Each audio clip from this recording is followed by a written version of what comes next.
Ya, man istakhafa bil jiran, dan barang siapa yang meremehkan dengan tetangga, khosiral manafi'ah, maka akan rugi manfaatnya. Enggak ada manfaat Pak hidup. Ya. Karena apa? Rasulullah mengatakan la yu'minu. Di sini wallazi nafsi biyadihi. Ini sumpah, Pak. Jadi Nabi sampai sumpah, ketika Nabi bersumpah udah berat Pak resikonya. Wallazi nafsi biyadihi, demi zat yang diri saya dalam kekuasaan Dia, yaitu Allah. Demi Allah maksudnya. Ya, ini udah bukan pakai huruf qasam lagi. Jadi langsung melibatkan Allah, demi Allah. La yu'minu, tidak akan beriman abdun, seorang manusia, hatta yuhibba li jarihi wa ma yuhibba li nafsihi. Wa ma yuhibbu li nafsihi. La yu'minu abdun, tidak beriman seseorang hatta yuhibba, sampai dia mencintai li jarihi, tetangganya, wa ma yuhibbu li nafsihi, sebagaimana dia mencintai diri dia sendiri. Kita sama diri kita cinta enggak, Pak? Cinta, sayang. Ya. Paham enggak kalau cinta sama diri kita? Mungkin belum paham ya. Ya. Sama diri kita sayang enggak sih? Sayang. Kita disakitin orang marah. Begitu juga tetangga kita atau teman kita, kalau kita sakitin marah. Ketika kita ngerasa nyakitin, disakitin kagak enak, jangan nyakitin. Itu hidup kayak gitu, Pak. Jadi kita itu jangan kayak di hutan, siapa kuat, siapa berkuasa, jangan. Karena hidup ini bakal kita tinggalin. Karena dunia itu bukan tempat tinggal, dunia adalah tempat meninggal. Enggak tahu kita bakal meninggal di mana. Tempat tinggal abadi kita adalah di akhirat. Ini orang banyak gini belum tentu nih nanti ketemu lagi minggu depan. Wallahu alam, siapa yang tahu. Ya Pak Haji. Tapi dengan menuntut ilmu ini, insya Allah Pak, ini hadis Nabi. Yang pertama ketika kita membaca hadis Nabi, tabarrukan, mendapatkan keberkahan dari Rasul. Yang kedua, ini perintah Nabi. Berarti ini ucapan Nabi yang ditulis oleh para ulama yang wajib kita ikutin. Timbang gitu doang, wah diremehin Pak. Jangankan masuk surga, baunya surga aja nggak bakal kecium. Apalagi mendapatkan syafaat Rasul kalau kita meremehkan hadis. Jadi la yu'minu abdun hatta yuhibba li jarihi wa ma yuhibbu li nafsihi. Rawahul Muslim. Nah, ini hadisnya sahih. Tidak beriman seorang hamba sampai dia mencintai tetangganya sebagaimana dia cinta kepada diri dia sendiri. Artinya kudu baik sama orang, baik sama tetangga. Kita punya makanan, kasih tetangga kita Pak. Ya, punya beli martabak nih Pak Haji, ini kasih tetangga tuh 2 potong. Walaupun 2 potong, tapi manfaatnya banyak. Itu. Karena kalau lapar itu Pak, nggak peduli banyak Pak. 1 potong itu sudah cukup menghilangkan rasa lapar. Itu Pak. Tuh, yang ketiga. Bagaimana kalau kita punya tetangga jahat?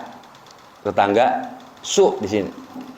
Rasulullah bersabda, "Innallaha ta'ala yuhibbur rajula." Sesungguhnya Allah Subhanahu wa taala mencintai seseorang. Seseorang yang bagaimana? Lahu jarun su. Dia punya tetangga yang jelek.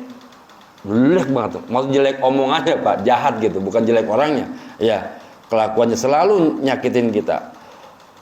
Yu'zihi, selalu menyakiti dia dengan omongannya, dengan perilakunya, dengan sikapnya, dengan perbuatannya, dengan apapun.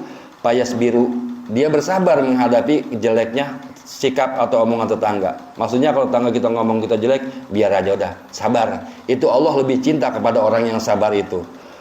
Ya. Kalau kita sabar ya, kalau nggak sabar ya dihajar paling Pak. Iya kan? Tapi pahalanya luar biasa. Allah cinta Pak. Allah cinta ya Allah udah selesai kalau Allah yang cinta. Kita dicintain bini aja udah bangga, apalagi dicintain oleh Allah. Itu.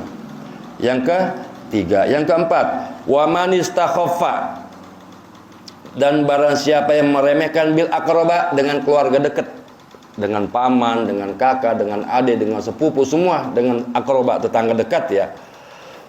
Khasiral mawaddah. Kalau meremehkan orang-orang dekat kita, keluarga dekat kita, dengan keluarga sendiri aja nggak akur, bagaimana dengan orang lain? Jangan sampai kayak gitu, Pak. Iya kan?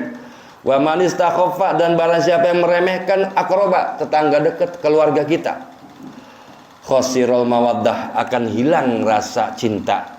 Rugi, nggak ada rasa cinta.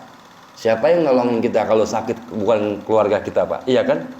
Ketika kita sakit pasti keluarga kita. Ketika kita meninggal yang mandikan kita keluarga kita. Orang lain belakangan Pak. Benar nggak? Ya. Andai kata ada yang kesentuh, bukan nyentuh, ini hadis, Pak. Jadi ketika ad-dinun nasihah, agama itu adalah nasihat ke kita dinasehatin, pada prinsipnya hati kita sedang dibersihin oleh Allah Subhanahu wa taala. Karena apa? Kalau hati itu kalau nggak pernah disiram dengan nasihat agama, kayak pohon kering, Pak. Pohon kering kena kulit berdarah, kena baju sobek, selalu melukai. Tapi kalau sering mendengar nasihat agama, kayak pohon rindang, kena daunnya kita nggak bakal sobek, Kong, iya kan? Enak, adem tuh, begitu. Kalau orang sering ngumpul di majelis ilmu. Wa man istakhaffa bi ahlihi, dan barang siapa yang meremehkan keluarganya, istrinya, ai zaujatihi, bininya, istrinya, ya. Ngeremehin istri lah gitu.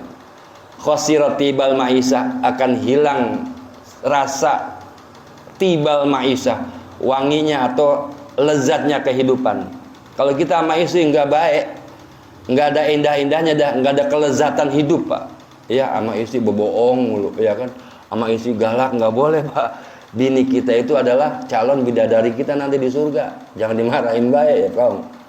Kalau nggak ada bini kita, siapa yang nyuciin baju kita?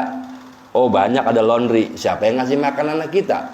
Siapa yang ngurusin anak kita? Siapa yang ngejaga rumah kita? Siapa yang ngejaga harta kita? Semua itu adalah istri. Harus kita muliain, harus kita hormatin. Kenapa?